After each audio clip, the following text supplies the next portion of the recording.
Hey guys, how's it going? Glad to have you back on the channel. So, a few things before we jump into this one. Two points of order. Number one, a few people um, called me out on some incorrect rules. So you were absolutely correct insofar as we just bring this down here like this. On my page here, I called out the fact I was a little confused before about dash and single, and clearly missed the fact you can't make two actions or two simple actions the same, or two actions the same. So it's absolutely clear to me now.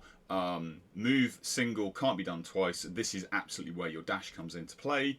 So absolutely right to call me out on that. Thank you very much. And please, if I make any errors going forward, I'm more than happy to be called out. We have a discourse about that going forward.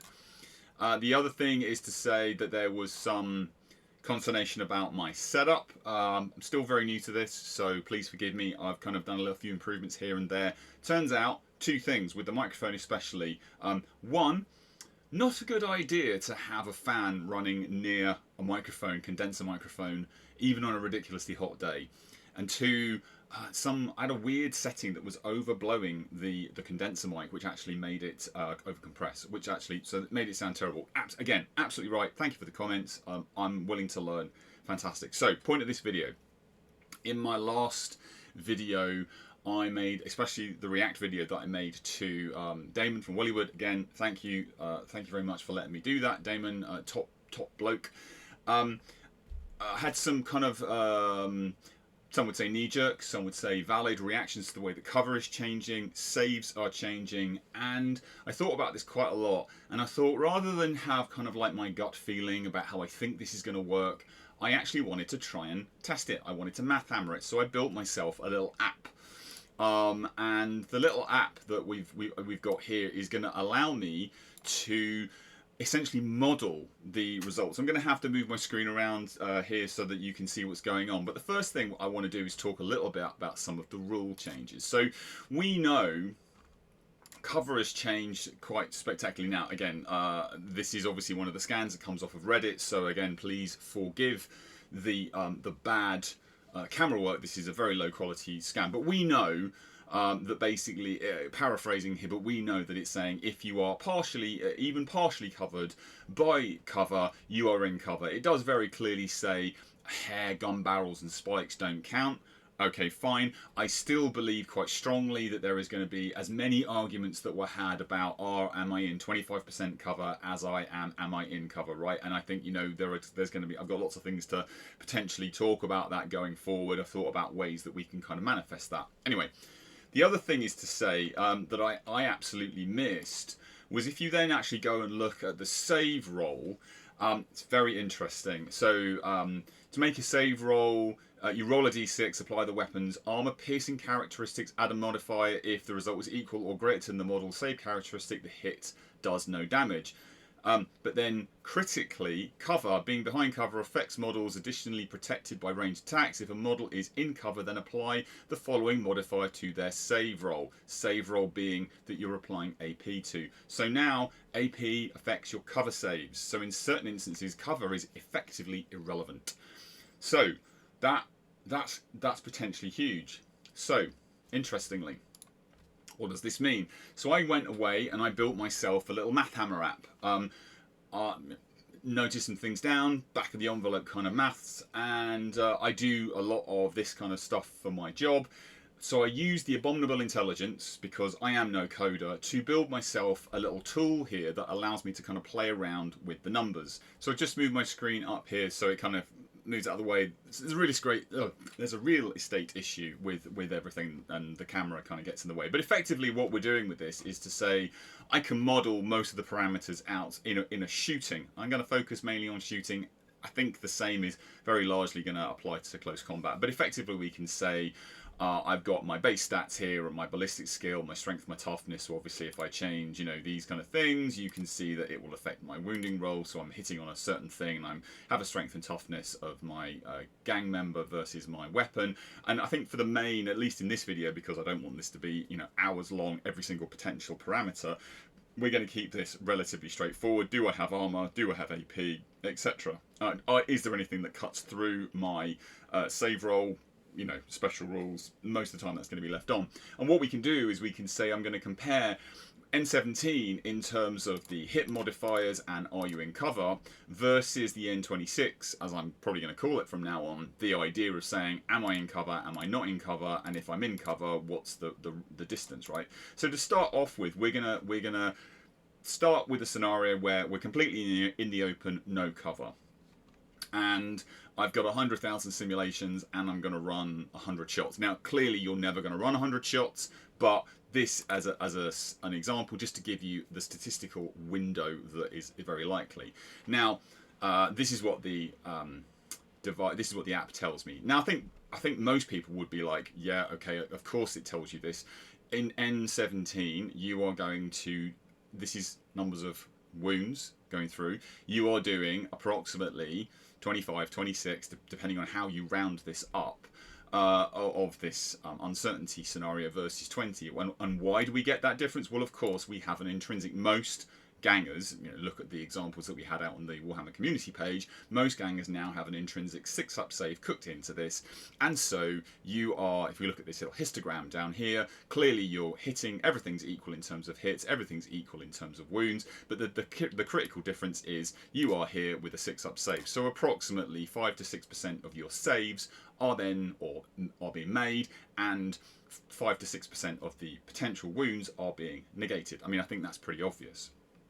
Now, the interesting thing comes when we try to create a comparative scenario between N17 and N26. Now, clearly, we can't do a true apples-to-apples comparison, but what we can say is I am in cover in N26, and I am in cover, and I have a +1 to save. So essentially, what we're saying is, what is the difference between a -1 to hit versus a +1 to save? And I can run the same simulation here. And kind of intrinsically, I think you think it would make a big difference. It actually doesn't. Well, I mean, some people might think it would make a big difference, others might, you know. But the interesting thing here is that ultimately the statistics, even on 100 shots, you know, if I drop this down to say 10 shots, you end up with functionally the same output. But if we go back to our 100 shots scenario, yes, you are ultimately getting the same outcome.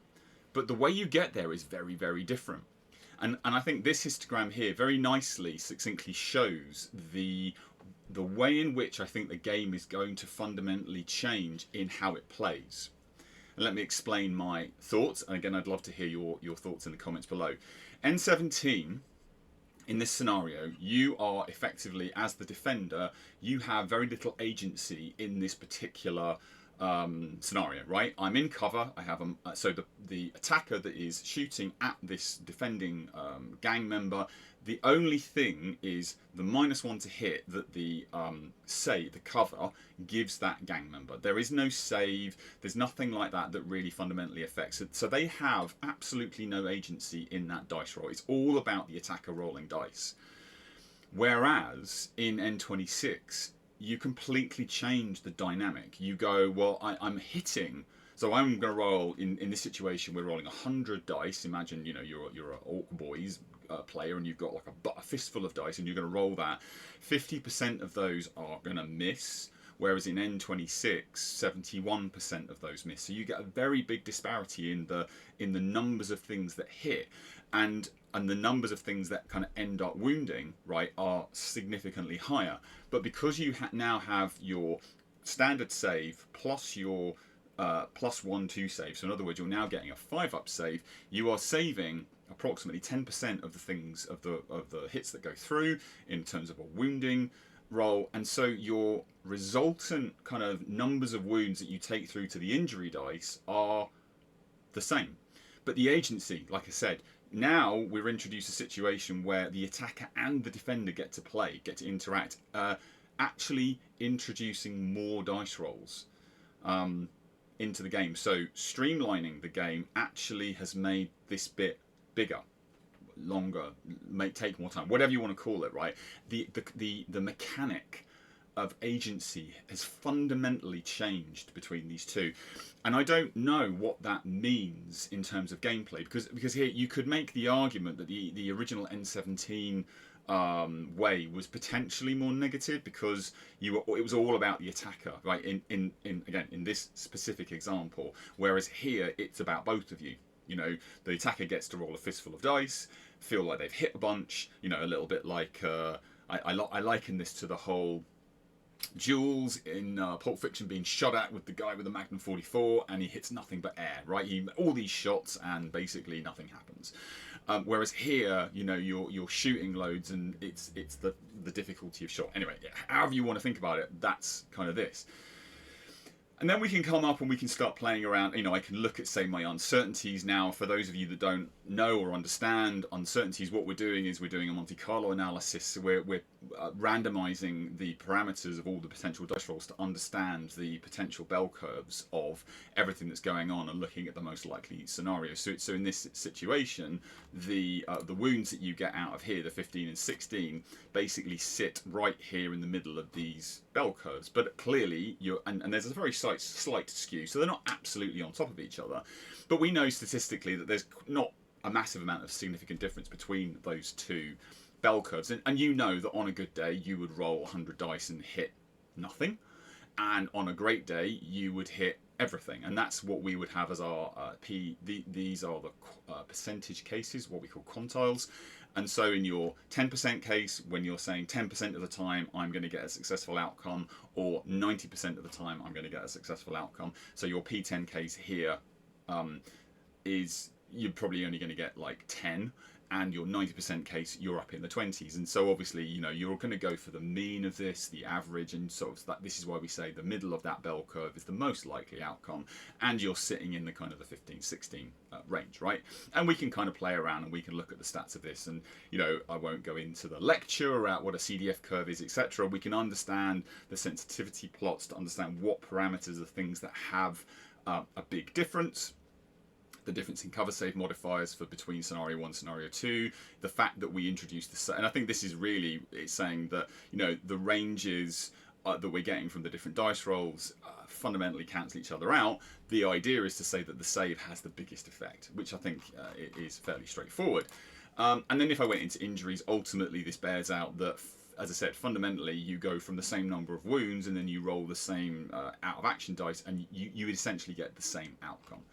So if we went through now and said, well, what happens if I start introducing stuff? So let's say I've actually, I'm at a longer range, right? So the closest thing that we can say here is I'm now introducing, I'm in cover, but maybe I'm at a long range. So maybe I'm -1 to hit, -1 to hit, and I'm in cover, right? So negatives to hit, whereas +2 save. And again, not really apples to apples, but as close as I've got. And again, when you run this scenario again with 100 shots, you begin to see little differences where actually you are starting to see slightly more wounds get through, which turn into maybe a couple of differences in the injuries and out of actions, right? And that is again fundamentally to do with the agency that I talked about. It's much harder to hit, and therefore far fewer things are making it through for you actually to do anything about. And then, you know, obviously the saves kick in, right? So this is, again, a super interesting mechanic. We could then begin to play with things like, you know, there's no cover involved, but what happens if I have some kind of AP? So clearly, you know, if I said I've got a -1 AP and I run this, well, you know, I think all of you can predict what is about to happen, where it's going to be absolutely identical, because the AP is now negating the save roll, and you know it's going to be identical. So then we say, well, all right, let's imagine for a situation that I am in cover, so -1 to hit, versus I am in cover at +1 save. Now I rerun my simulation, and you'd think that, you know, does this begin to have an effect, or what effect does this have? Again, it actually means that more wounds are going through, because you're only saving on a 6, right? Your AP is negating, where's my thing gone? Your AP is essentially negating one of the saves, and so it's much harder to hit in N17, and the AP now begins to have a huge effect. And of course, if you buffed the AP up to, say, AP2, something like that, Now all of a sudden you're into a world of pain because cover is now completely got rid of, and now you're beginning to see a quite significant separation between these two curves, right? You now get quite a large difference. And of course, if we then brought this down to a more sensible, I'm going to say shoot 10 shots, or even if I shoot, let's say I'm going to do 3 shots, like that kind of thing. Yes, when you get to very small numbers, the uncertainty, the wounds are effectively the same, but we still see a slight separation in that uncertainty. This is why rolling a high number of shots, not 310, I want 10, even at 10 shots, you begin to see a divergence in those these histograms, right? So this is really all I wanted to talk about. I could talk at length at this kind of tool. Now, the one thing I will say is that, you know, I think the maths here are accurate. However, I am no coder, and the Abominable Intelligence did help me build this thing. I would love not only to speak to some statisticians, other than the statisticians I've spoken to at work already, but people who play the game who actually understand this kind of stats, but equally coders. I'd you know, there's one of these things where I'd love to make this available, but I don't want this to go out and people believe in it when you know the coding is not necessarily 100%. So this is a little toy. I'm pretty convinced that the overall message is one that I kind of, it resonates with me. But I think it's a lovely illustration of that ultimately the takeaway from this is the game. In certain circumstances, there is going to be very little difference in actually the outcome in the way that the game is played.